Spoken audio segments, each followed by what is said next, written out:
Good evening, everyone. Thank you so much for joining us. Before we get started, I'm going to read our land acknowledgement and our statement on slavery. William and Mary acknowledges the indigenous peoples who are the original inhabitants of the lands our campus is on today. The Hakanataway, Chickahominy, Eastern Chickahominy, Mattaponi, Monacan, Nansman, Nottoway, Pamunkey, Patawomic, Upper Mattaponi, and Rappahannock tribes, and pay our respect to their tribal members, past and present. Our statement on slavery. The Board of Visitors acknowledges that William and Mary enslaved people, exploited them and their labor, and perpetuated the legacies of racial discrimination. The board profoundly regrets these activities, apologizes for them, expresses its deep appreciation for the contributions made by African and African American members of its community to the vitality of William and Mary then, now, and for all time coming, and commits to continue our efforts to remedy the lingering effects of past injustices. Again, thank you so much for joining us tonight. I'm Dr. Juwan Johnson, Public Historian for Research and Programs with the Lemon Project and University Libraries. I want to welcome you to our third and final, last definitely but not least, installment of the Summer Sankofa Genealogy Workshop Series. This is a trilogy of genealogy workshops hosted by the Lemon Project. It's for everyone, those who are beginners, those who are intermediate, and those who are skilled genealogists, and those who just may want to come in just to check out our awesome speakers, particularly the one we have tonight. Orice Jenkins is a recording artist, genealogist, educator, and author from Hartford, Connecticut. He began researching his family history upon discovering that Whitney Houston's grandparents were from his grandmother's hometown of Blakely, Georgia.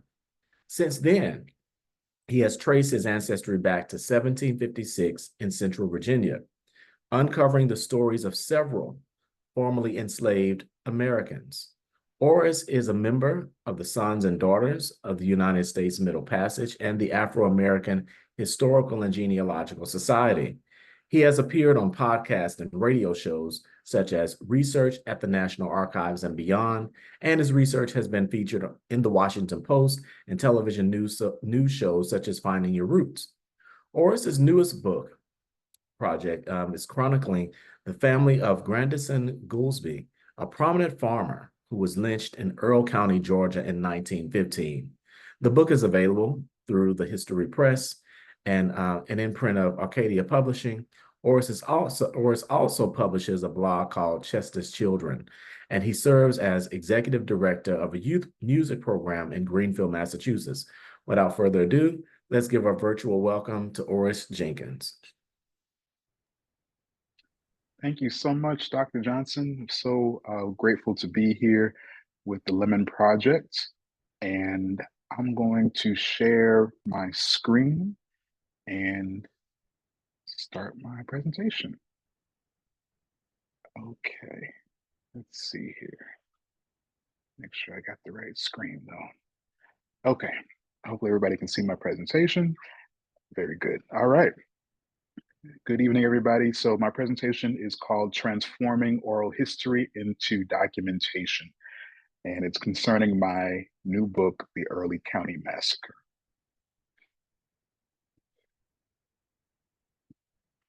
This is how we're going to start, and I'll just give you a little bit of background in case some of you don't have the book, which is out and available now. This is about a race massacre that happened in Blakely, Georgia, my grandma's hometown.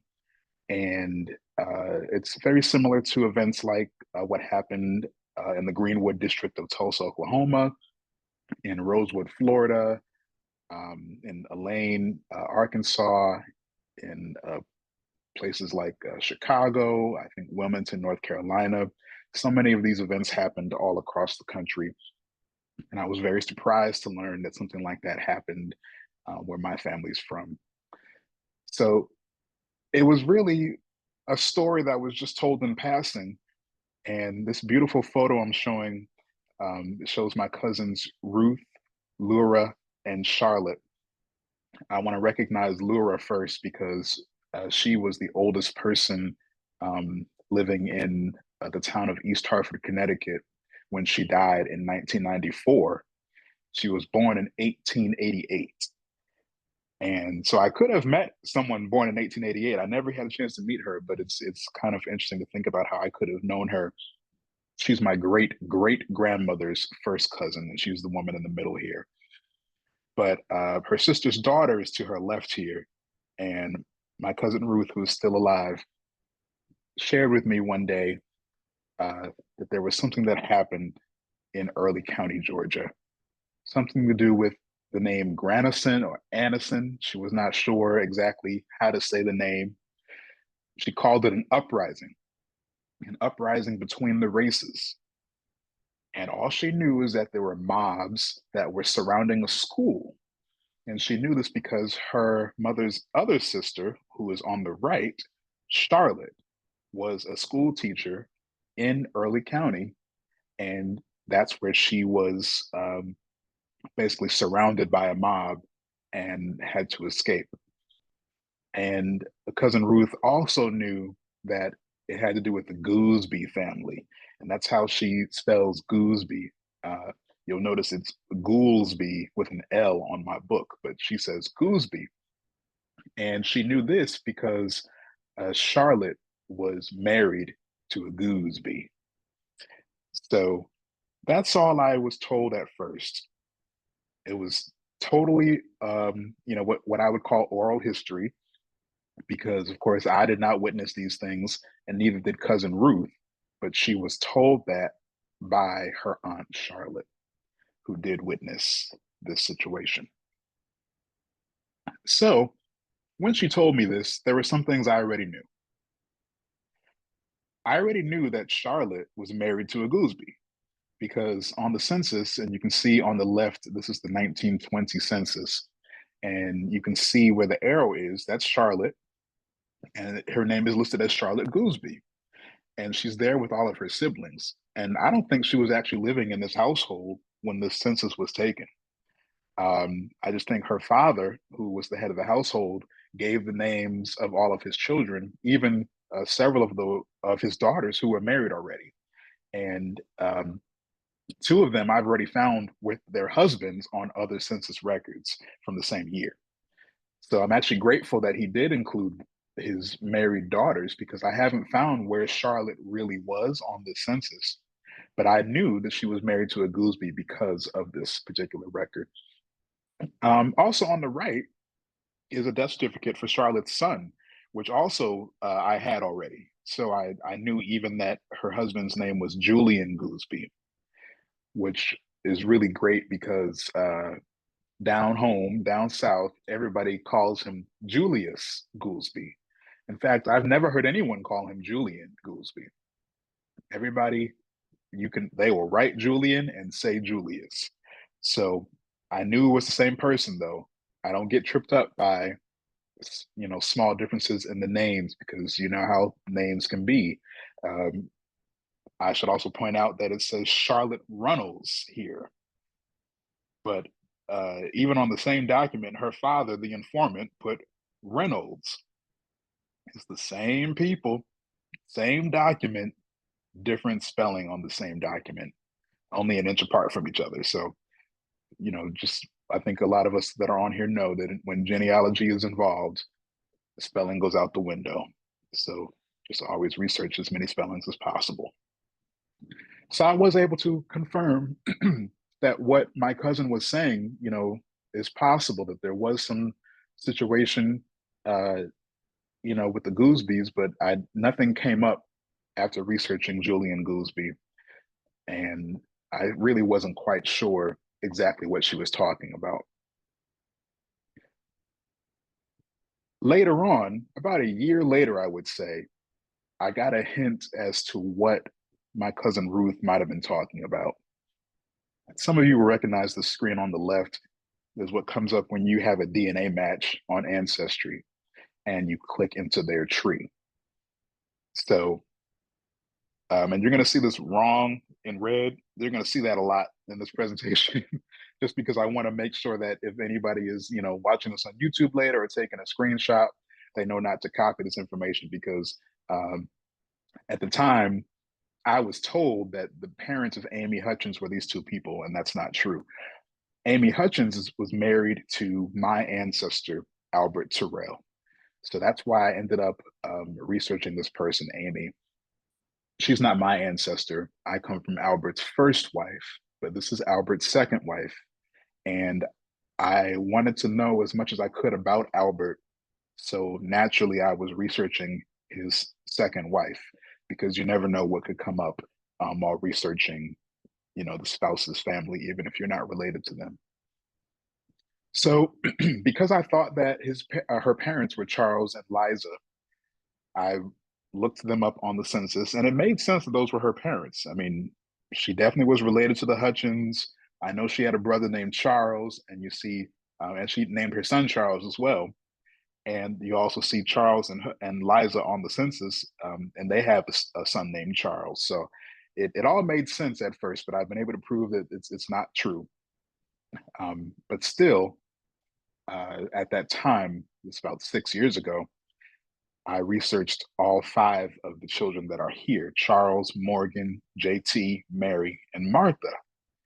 And we're going to focus on Mary right now because Mary is what led me to finally understand what was going on with Early County, Georgia. And that's because Mary Goolsby, here is her obituary on the right. Mary Goolsby, widow of Granison Goolsby. And if you remember my cousin, when she was telling me about this, she said Granison or Anison or something like that, Goolsby. So she died March 7th. This is in 1924 of diabetes. Mary was a daughter of Charles Hutchins, an antebellum Negro of the Pleasant Grove neighborhood, well known to the older citizens of Early County.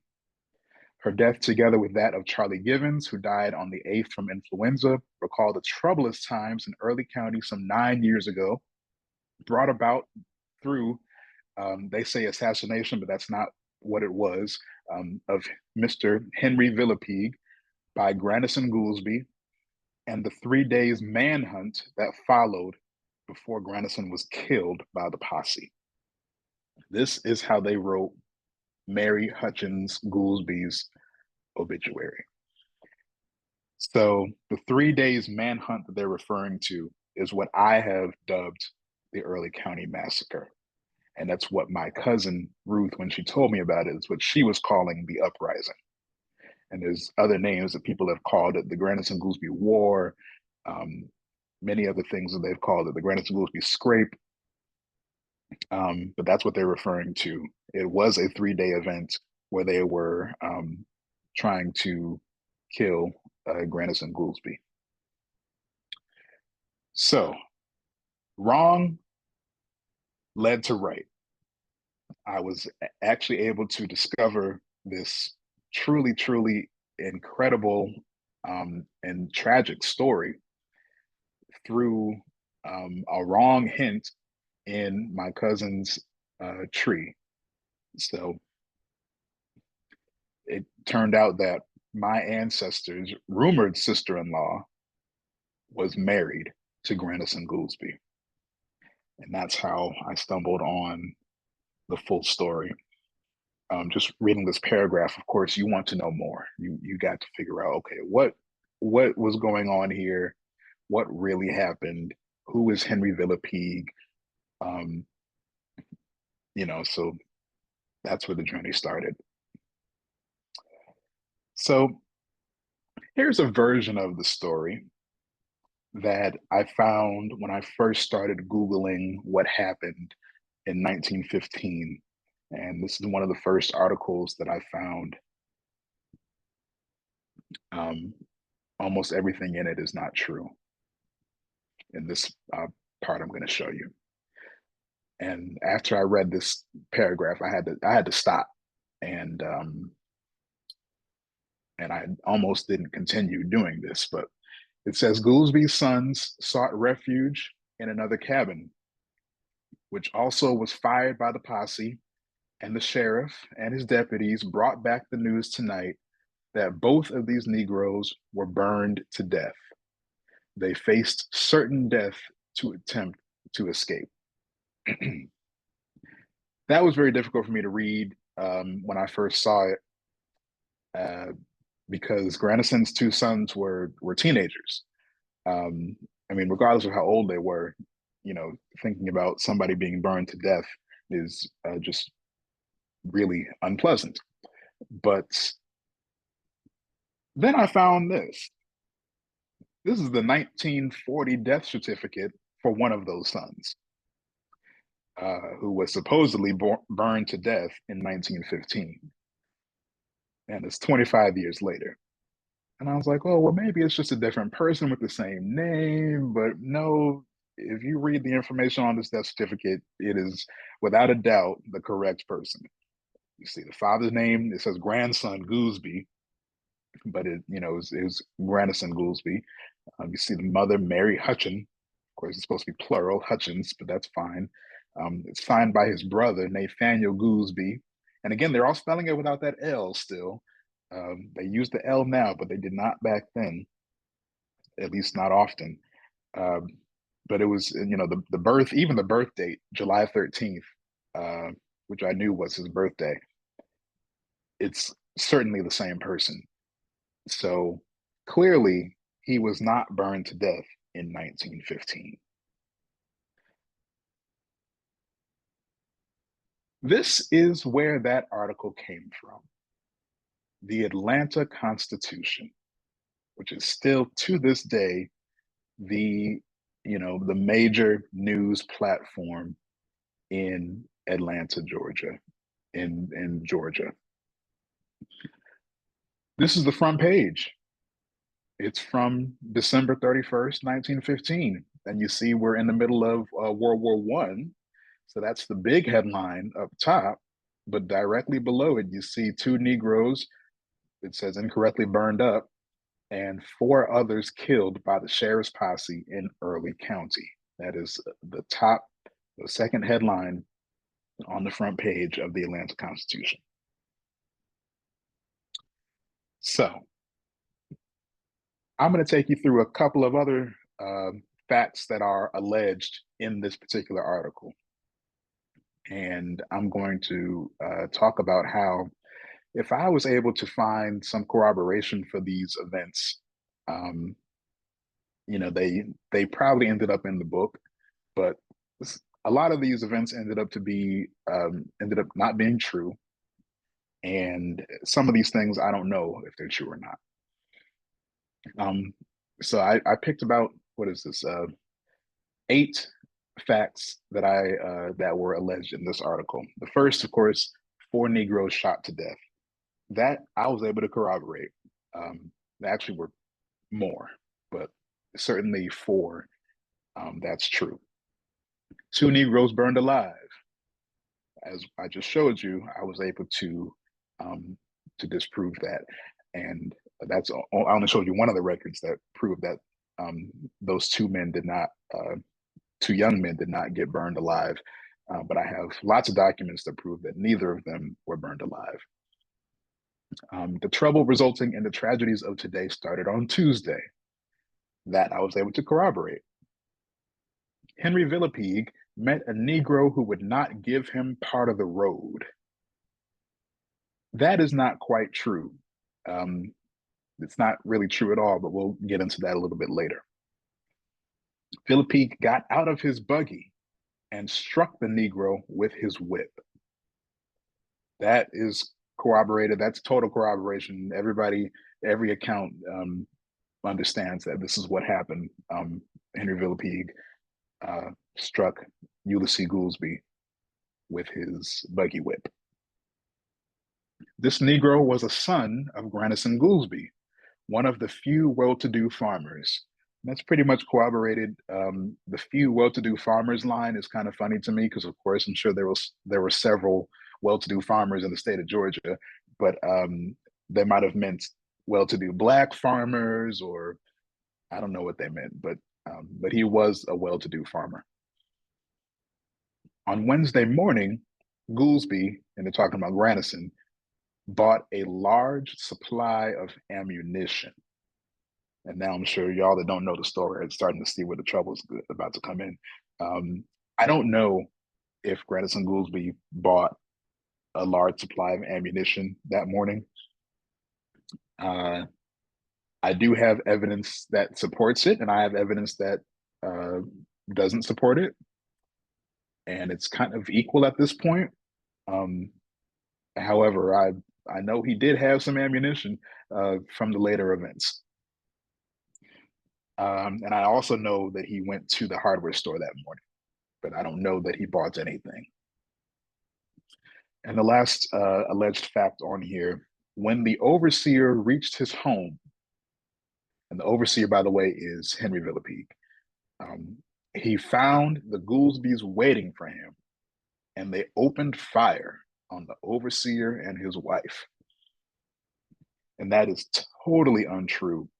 And I get kind of upset when I read that claim, especially because I just went down to Early County, and someone repeated that claim to me that the Goolsbys were waiting for this white man when he got home, and they went and shot him and tried to shoot his wife as well.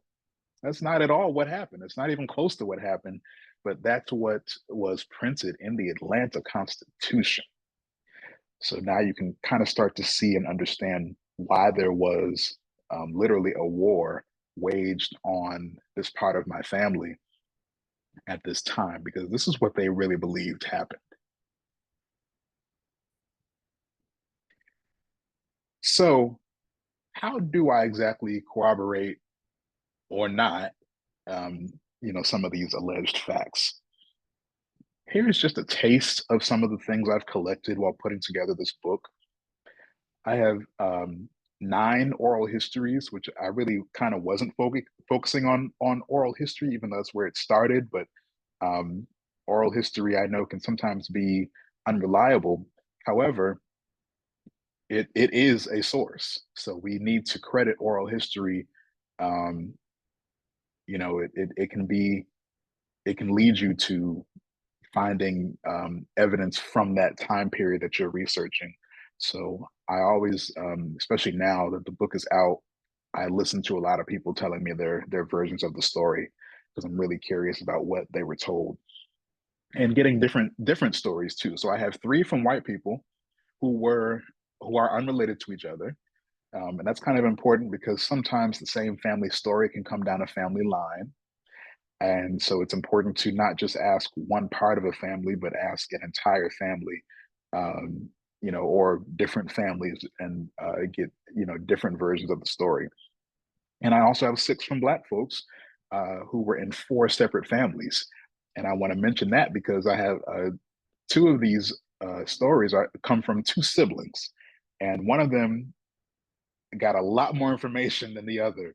So it is also important to ask siblings and people from the same branch of the family, because you never know, especially when information sometimes goes down the gender line, because in this case it's a brother and a sister, and the brother got a lot more information from his father than the sister did. And that's kind of, common. Men from that time might be more willing to tell their sons, um, you know, especially a story like this, as opposed to their daughter. I also have over 100 trial court documents, including 4 eyewitness testimonies of this event. I put over 100 because I got tired of counting. It's a lot. It's really a whole lot. Um, there's a huge trial that happened because of this, which we'll get into. But basically, Grenison's 2 sons ended up being put on trial for murdering Henry Villepigue. So it caused a lot of records, and that's probably I would say the lion's share of my sources for the book. But I also have 54 land records, including maps, but also deeds, and that helped me kind of get a sense of where things happened, which is very important, especially in a story like this where the massacre occurred all across Early County. And it was helpful for me to understand how folks moved. If Grandison's going to Blakely, the town, to buy, bullets or whatever, what does that look like? How does that fit into the time frame of things? Which way is he traveling? All that stuff is very important to make sense of what happened. I have 60 executive branch documents. These are documents from the governor of Georgia. And so that was pretty, actually, in a way, kind of cool to find, even though, again, it's a tragic story. But, the governor, that's the highest office, in the state. And it, I found some very, very incredible jewels in that. So always check your state archives. If you have a case that's big like this, you never know if the governor got involved. Similarly, with the Supreme Court of Georgia, 54 documents from them that I also found at the Georgia archives, but also a lot of Supreme Court opinions are online, available for free at case law websites. And that's where I found those documents at first before I went to the archives in person. I have 2 videotaped survivor accounts. Oh my goodness. The Lord has smiled on me because that when I found those 2, and there's a third out there that I haven't seen yet. So and I will say that one of them I found before I wrote the book. So that one I did use heavily because it's first person survivor account, and that's the type of direct information and evidence that I wanted to use in my book. I have 12 death records, one of which I just showed you. And that's pretty straightforward. It's very helpful in proving that people did not die in the massacre if I have a death certificate from them many years later. Of course, there were no death certificates in Early County, Georgia in 1915, so I can't prove exactly who died through death certificates, but I can prove who didn't die from folks that died later on. And what we're going to kind of focus on for the rest of this particular meeting is the 121 newspaper articles, which is where I kind of started from. And oh my goodness, there's so much misinformation in these newspaper articles. But I will say that the local articles are a little bit more reliable than articles from the Associated Press. So once I realized that, it was easier for me to sift through what was true and what wasn't. And when I say local, I don't usually mean Atlanta, because Atlanta is 200 miles away from Early County, Georgia. But Dothan Eagle, the Dothan Eagle in Dothan, Alabama, or even the newspapers in Tampa, the Tampa Bay Times, and these areas are sometimes a little bit closer, even though Early County is in Georgia. But it also depends on who's writing the articles. So that's what we're going to get into a little bit. This is another article. It's from the Atlanta Georgian, and it's from the same date as the other article where we looked at where some of it was true, a lot of it wasn't. And this is what we're going to look at. We're actually going to look at the entire article. So bear with me. I usually do not have this many words in my PowerPoints, but I really want to get into this and let you all see what I had to sift through. All right. And I made markups, in red where things are not true, according to me. So Blakely, December 31st, with 4 Negroes dead, 3 Negro lodge halls burned, and 2 white men wounded. A posse went out this morning to renew the search for the 2 sons of Grandison Goolsby, a Negro farmer who, with their father, are alleged to have been, they were not assassins, of Henry J. Villepigue, superintendent of the E.H. Oh, I just realized something I never marked. It's E.H. Coachman Stock Farm, not EA. 10 miles west of here, who was shot down before his own door Wednesday afternoon. That's the first paragraph. Only thing that is incorrect is that it's supposed to be an H here, and then assassins is that's what they believed was true.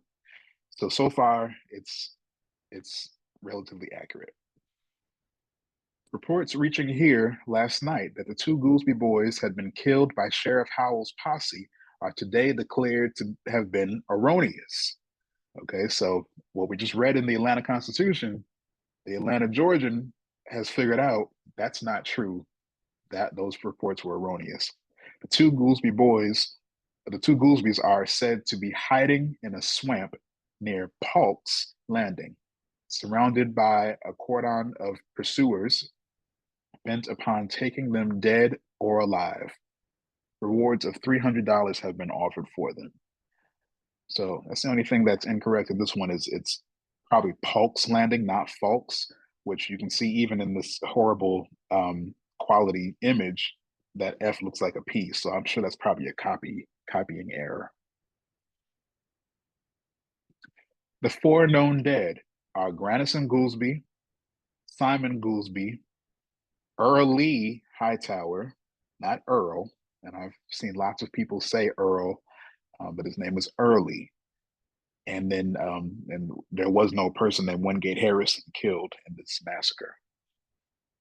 The Negro Masonic and Odd Fellows Halls in Blakely and the Supreme Circle Lodge at Pleasant Grove were burned by mobs late last night. That part is true. So far, is more true than not. Not Oliver, but Allen B. Hudspeth. And that's because, you know, they really called him O.B. Hudspeth. I'm sure no one really knew what his first name actually was. It was not Oliver, it was Allen. Allen B. Hudspeth, a prominent farmer, member of Sheriff Howell's posse, and Sam Pittman of Blakely, also a posseman, were shot supposedly by the elder Goolsby just before he was killed. Hudspeth was struck just below the left temple, and the buckshot slug glancing downward and lodging behind the left ear. Pittman's wound is in the left arm, which it is believed is broken. Just to be clear, we are talking about two white men who were in the lynching mob that were shot by Grandison Goolsby as he was being lynched. And that's kind of the reason why they call it the Grandison Goolsby War, because we know he defended himself with gunfire as he was being lynched. The trouble started Tuesday afternoon when Villepigue is said to have had trouble with one of Grandison Goolsby's boys on a highway. Skipping the part, it's not true. A Villepigue, it is said, lashed the Negro with his buggy whip. Wednesday afternoon, the Goolsbys went to Villipigue's home, where he was shot down as his 18-year-old bride looked on. The manhunt began later that evening and continued throughout the day, or throughout Thursday. That's pretty much true. And also, I noticed that this paragraph is very similar to one of the phrases we had looked at earlier from the Atlanta Constitution. Grandison Goolsby late Thursday took refuge in the house of Charlie Holmes. Charlie Holmes is a black man who was Grandison's friend. 5 miles west of here, when I say here, they mean Blakely.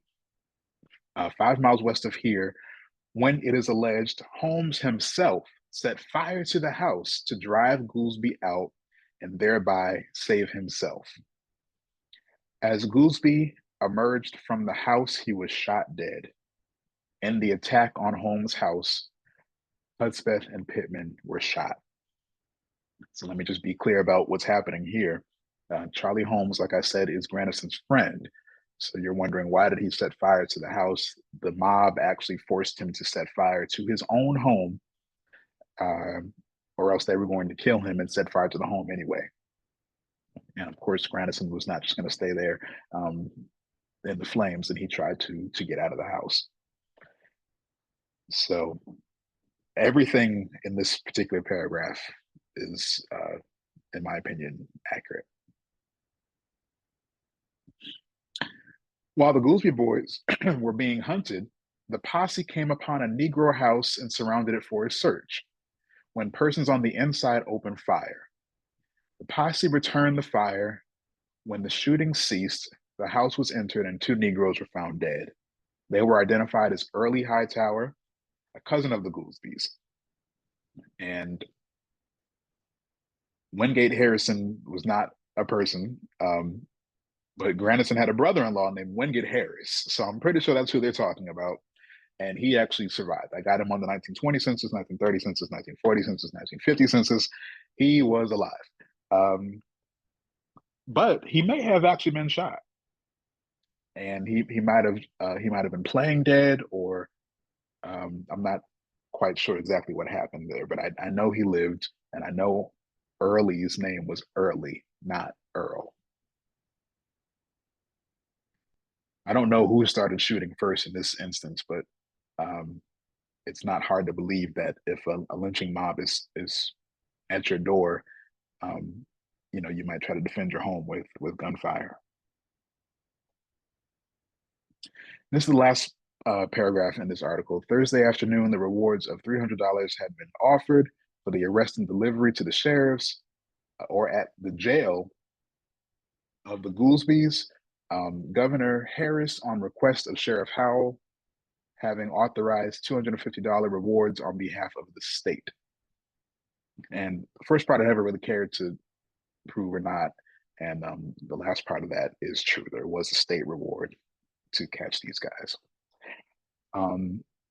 So we just went through that entire article. And you might be wondering, why did we go through that entire article? Well, I want to introduce you to the man that wrote that article. I was able to determine through other records that I discovered later that this man, Byron Roscoe Collins, who was from Blakely, lived in Blakely, he was the correspondent for the Georgia Atlantan, the Blakely correspondent. So he's the one that wrote this. I think I said Georgia Atlantan. I meant the Atlanta Georgian. Excuse me.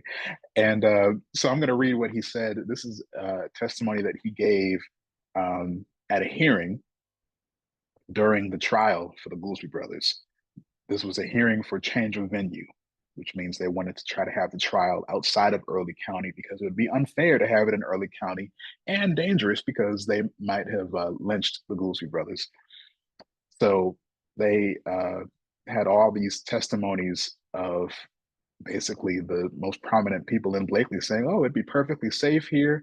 There's nothing to worry about. I mean, there was barely a lynching. There were only 5 people killed that are directly related to the boys. That's basically the sentiment in these testimonies. So Collins said, I am a practicing attorney here in Blakely, am at present and have been for 5 years attorney for Early County. So he was actually county attorney. I am the correspondent for the Atlanta Georgian and was at that time. Some of the articles were sent in by me to that paper. And he's mentioning this, and you can't see what's being asked to him. This is only what he's replying with. But the Goolsby's lawyers are actually showing him the paper, showing him some of the horrible things he wrote in the paper about all the deaths and the burning and all these things. And they're using that as evidence to say that they should not have the trial in Early County. And Byron is saying, oh, yeah, some of those articles might have been mine. So he goes, I recognize some of this is being written by me, but it's exaggerated. He actually admits that it's exaggerated. And he's being shown the article. He's not admitting that it's his or that it's correct. He's saying, I don't think I said that. I don't really know how many churches and lodges were destroyed in Blakely. I suppose it was destroyed by a mob. I don't know any of the names of them. And he even says at the end, a lot of the reports coming in were exaggerated, but we tried to sift them down and get at the truth and report it. I don't know if I believe that, but that's what he said on the stand. So the article that he was shown seems to be from January 1st, which is not the one we just read. We just read one from December 31st. So I'm going to show you the January 1st article from the following day, again on the front page of the Atlanta Georgian. The literal title of the article is All Lodges in Early Burned. So this one's much shorter, so it won't take me that long to read it. Let me just move the Zoom stuff out the way. Okay. Negro church also fired by the posse searching for slayers of Villepigue. One Negro lodge and a church used as a lodge were burned last night by various posses scouring the lower section of Early County in search of the Goolsby Negroes who killed Henry J. Villepigue. Every Negro lodge and several churches in the county are now destroyed. Considerable feeling is aroused against lodges, for in records of one of the lodge burned, should be lodges burned, it is reported that memoranda was found on Simon Goolsby, showing that lodge members had determined upon the death of Villepigue at the hands of the Goolsbys because they were offended by Villepigue's chastisement of Goolsby's son. Lodge records further disclosed designated members of lodges here, Fort Gaines, Georgia, and Montgomery, Alabama, who would assist the Goolsbys in making their escape. For obvious reasons, these names have not been made public. Charlie Holmes, a Negro whose house was burned Thursday when Anderson Goolsby, don't know who that is, but I think he meant Grandison. Anderson Goolsby was discovered and killed in the resisting arrest. It is reported to be crazy. They're talking about Charlie Holmes. It's reported to be crazy. Various reports of a Negro uprising in the county have all been personally investigated and properly quelled if such intention exists. The Goolsby boys have no doubt escaped. Some 20 cars of men left last night for Greenwood, Florida, where it is reported that these two boys were seen near the river at Still. Reports from there this morning is that they are on the trail of two Negroes who answer the proper description. So that's the article that Byron Collins was presented on the stand. Very inflammatory, very negative sentiment, not just towards Black people, but specifically towards people in fraternal organizations. They're talking about the Masonic Lodge, as well as an organization called the Supreme Circle of Benevolence, which was a Georgia-based, benevolent society. And I'm glad that I know who wrote it because I can put a face to his words, and I'm glad that he was confronted with his writing at the trial. Of course, the trial did happen in Early County, unfortunately. So, of course, it was not fair. I'm sure there were many members of the lynching mob that were on the jury. Actually, I've proven that in the book that one of the members of the lynching mob was in the grand jury that indicted the Goolsby brothers. And also the brothers were, at least Ulysses Goolsby was sentenced to death at the end of his trial. And what I'm showing you right now is a letter 4 years later, 4.5 years later, August 16th, 1920. It's also from Byron Collins. And Goolsby's lawyers had appealed to the governor of Georgia to try to save his life and to try to cancel the execution. And what does Byron Collins do but write a letter? And you see what's underlined down here in this paragraph, that this Negro shall hang. He himself wrote a personal letter to the governor calling for the hanging of this young man. I put Byron's obituary in as well. He died a couple years later, only 4 years later. He was very young. And just a few of the things that he was a member of the law firm Glessner and Collins, which is also the letterhead of this letter. At the time of his death, he was the chairman of the Blakely Board of Education. I just found this last night, by the way. I had to throw this in here because I did not know he was the chairman of the Board of Education. Can you imagine that? City attorney, county attorney, solicitor of the city court, active in all municipal affairs, and this is the kind of sentiment that he had for the Black youth. in Early County, like Ulysses and Mike Goolsby. So, in the interest of time, I'm not going to read this all, but I'm going to move on to the next thing I want to show you.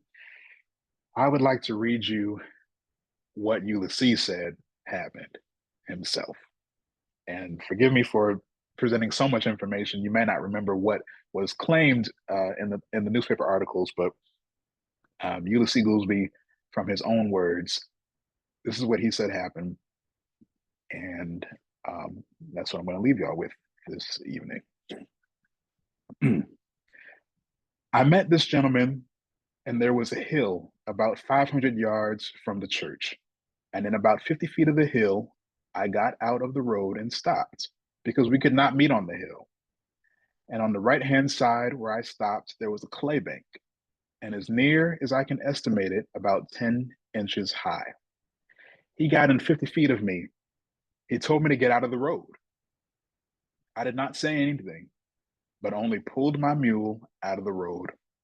And the mule got up on the bank in the cotton patch, and this gentleman, Mr. Villepigue, drew his pistol on me and cursed me. He come on close to my buggy and got out of his buggy with a pistol in his hand and come to the back of the buggy and started to kill me. And two little boys with him said he would not kill me. And the gentleman said, "Give me my buggy whip." And he got his whip and come back to the side of the buggy on the left-hand side of the road where I was and begun to whip me with his pistol in his hand. I did not say anything. I did not even raise my hand to hurt him or say quit or nothing. And while he was whipping me, I was driving a scary mule, and I was trying to hold the mule and keep him from running. I kept holding the mule as he was whipping me. And with his whip, he struck me in my face and all on my left side. When my father come home that night, I didn't know when he come, and the next morning he come in after feeding the mule, and he was crying. And he asked me what was the matter with me. He said he had heard that someone had whipped me, and he asked me how it was, and I told him. He said he was going down there to see him and ask him about it, and if I was wrong in the matter, he was going to whip me.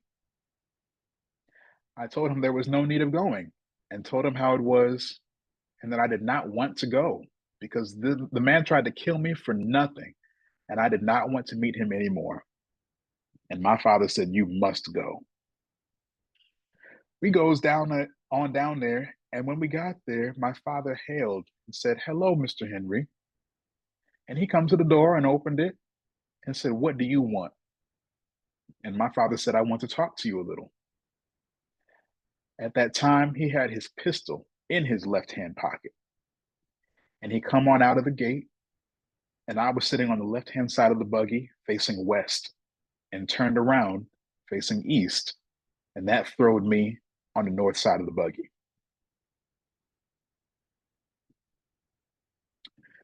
Mr. Villepigue coming out of the gate, and he looked and saw the scar on my face where he had hit me. And he said, "Ain't that the Negro that jammed me yesterday?" And my father said, "This is my son. I have come to talk to you about it." And he said, "Get out of the way. I'm going to kill him." And my father said, "Please don't kill me. He wasn't to blame about it. Why did you hit him?" And when my father said that, he, Villepigue, said, "Get out of the way. I'm going to kill him." And he pulled out his pistol and shot at me 3 times. And the mule started to run. But my father got his gun and shot him. As he throwed his pistol to shoot, my father shot him. He run back in the house and called for his shotgun. And as we were trying to hold our mule, and when he run to the house and called for his gun, his wife brought the gun to the door, and we come on away. We come on back home, and my father said, "Boys, I would like for you to go on off because I am satisfied they will kill me." But he said, "You all go on off and stay until I can settle it if I can. But you all go on off and be good boys." And them were the last words he told us, because he knew They were going to kill him or hang him or something of that kind. I have told you to the best of my ability how it was. I was born in 1898, the 14th day of March, and that would make me 18 years of age, the 14th of this last gone March. At the time this difficulty occurred, I was only 17 years old, and my brother 15 years old. Everybody, the faces you're looking at, Grandison Goolsby sitting in the chair, his wife, Mary Hutchins Goolsby, standing up in the back, and Ulysses Goolsby, even though it says Ulysses, but they say Ulysses down the south. Ulysses Goolsby on the left, and little baby Mike Goolsby on Grandison's knee. These are my people, and thank you all for listening to my presentation.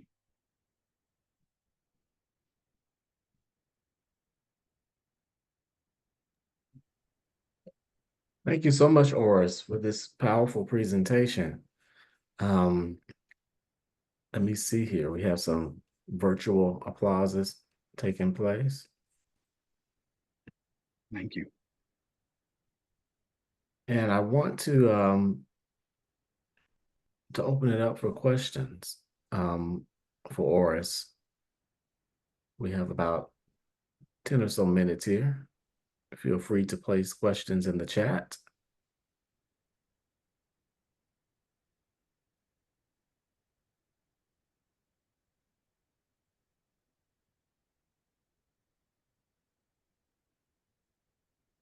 Okay, here's Vicky McGill said, Orice, what are the charts on the wall behind you? Oh, okay, that's a good question. This one is right behind me is the history of Egypt and some of the Egyptian gods. This one is a timeline of world history. Actually, I have more. They're all around my I'm in my living room right now, and they are created by usefulcharts.com, which I've it's a great website and a YouTube channel, and he makes a lot of family trees too, but usually of the royals in England and things like that. And I collaborated with him on his first tree for a Black American family, which was the Gordy family tree, the family of Berry Gordy, which includes Michael Jackson, Diana Ross, Beyonce, President Jimmy Carter, and Marvin Gaye, so many more people. So I got some of his charts on my wall. Okay. This is a question from Robert Schultz. Thank you for an interesting presentation. There were no death certificates in Georgia in 1915. I'm assuming that was a quote that you stated. And did you mean no such records of whites or blacks? Both. Anybody. Nobody. There are no death records for anybody, death certificates for anybody in 1915. There might be a few, like a couple, because the record set actually does say 1914 is when it started, but I have never seen any death records certificates from Georgia until about 1919. It's when they really, not even really, that's when they kind of started. And in 1920, they were kind of getting into it. I would say by the mid 1920s is when there was compliance as far as death certificates in the state of Georgia, and that's for most states, actually. So there are very few states that have death certificates before 1920. Virginia is an exception. South Carolina, I think, is an exception. Um, I don't know if there are any others, but most states did not. It was not a federal requirement until around 1920. Mm-hmm. Thanks for that question. Yeah, Renatus is 1913, so that's really not much, sooner. What was, this is a question, was Villicue killed or wounded by Grandison? It's a great question. Villepigue was certainly killed, no doubt about that. He died. But whether or not it was Granison that killed or wounded him seems to be the question. And that's why that was kind of the main thing in the trial, is that they had a witness in the prosecution side that claimed that Ulysses also shot Henry Villepigue. Mhm. So it might have been, I guess they had two guns. Villepigue had two guns too, and they're not quite sure which of the Goolsbys killed him, but either way, they both shot him, possibly, and he definitely died.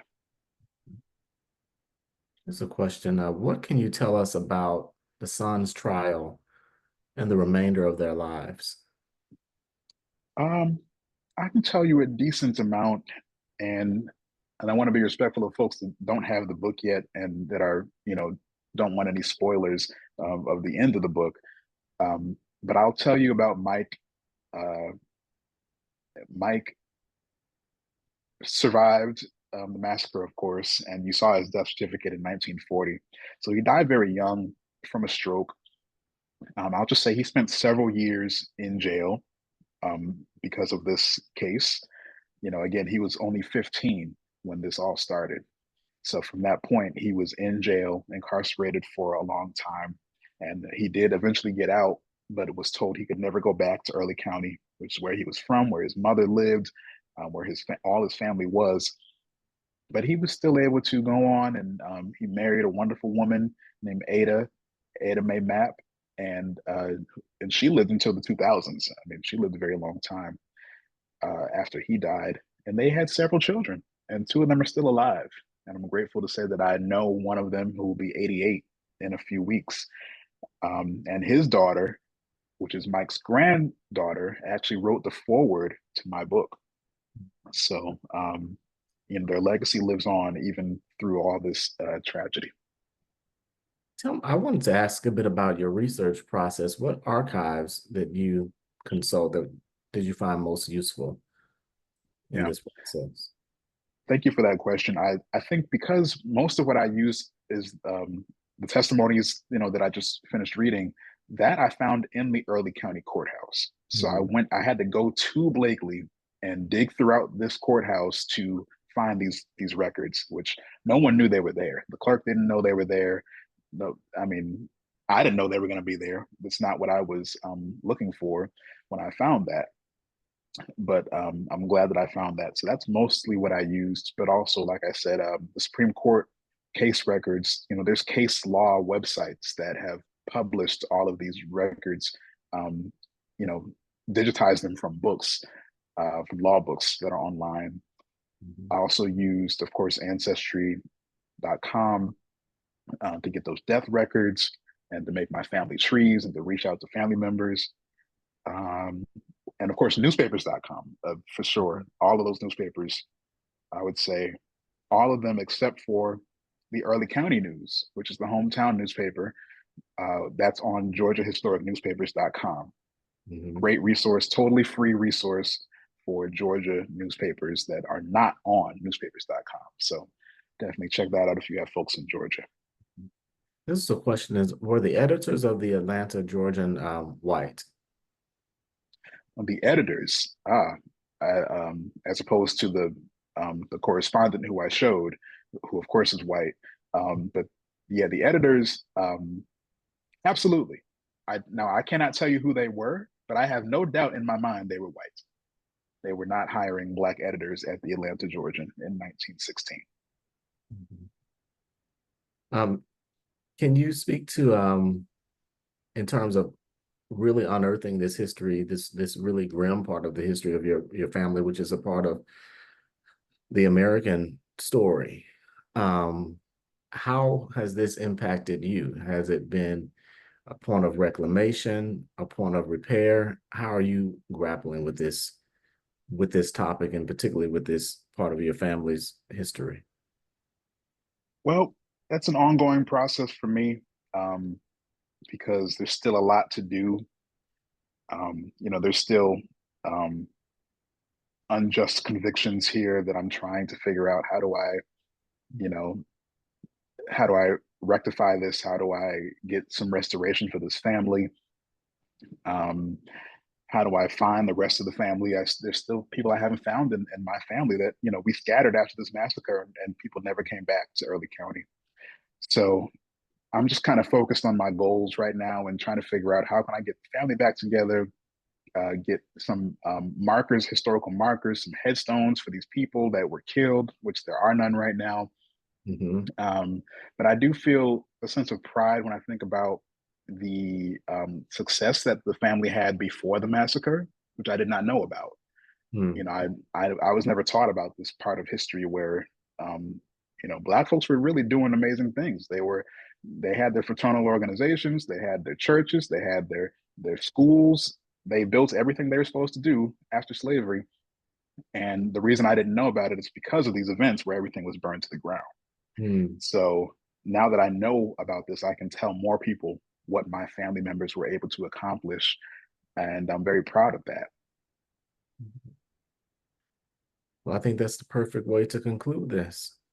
Thank you so much for closing out our Lemon Project Summer Sankofa Genealogy Workshop Series. We look forward to continuing these workshops. We're going to have our meetings monthly, and we're going to plan for our in-person event next year. So All right. we look forward to people getting together in person. And so again, thank you all for joining us, those who have been participating all summer long. We appreciate you. Of course, we have some wonderful things that are happening with the Lemon Project. We've already announced and put forth the call for proposals for the 2025 symposium, Lemon Project Spring Symposium. And we're gearing up for our programs that will take place in the fall and the spring. So again, there's a link in the chat there. So definitely follow us on our social media platforms, and thank you so much for supporting what we do, and have a good night. Good night.